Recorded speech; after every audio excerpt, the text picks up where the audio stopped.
কি করার এটা এগুলোর কাম দিচ্ছ কেন অঙ্গা দোনোগা কেন কাল তোমার জন্য আমাকে ফিটিং এর কাজ করো কেন কোন ধরনের ফিটিং করো এটা তোমরা বুঝিয়েন না তোমায় দাইও না ধরা ফিটিং এর কাজ শুরু করছো কেন আচ্ছা ঠিক আছে এবারে ঠিক করে কতক্ষণ আনে দিয়ে যাবে এটা কোশ্চেন এটা করে ঠিক করে কটা বাজানে দিয়ে যাবে কোশ্চেন কি এটা তো আমরা তো ধরেন এখানে এটা কিসের দোকান আমরা আমাদের সার্ভিসিং হ্যাঁ এটা সার্ভিসিং করার জন্য নিচ্ছি ও আচ্ছা তালা লাগা দিয়ে যাবে কেন হ্যাঁ ওখানে নষ্ট হয়ে গেছে তো এর জন্য এটাকে সার্ভিসিং করে আবার পাশে দিয়ে আসবো কালকে রাতে নতুন বিজনেস তো চালু করছো তোমরা কি মিষ্টি টিকা পাইছো নি হ্যাঁ মিষ্টি টিকা পাইছো নাকি আমরা ফাও খাওয়াই না তো মিষ্টি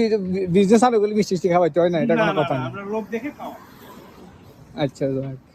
তখন মিলে থইলে তো কিনা জানি এর জন্য এগুলো নিতেছি না ও আচ্ছা আসলে সবাইকে ইনভাইট করব আচ্ছা যাক ঠিক আছে কাউকে এক পিস আঙ্গুলা দিয়ে দাও আঙ্গুলানি আচ্ছা আঙ্গুল হইলে হোক না চিনিয়া লাগান দিয়ে কেনা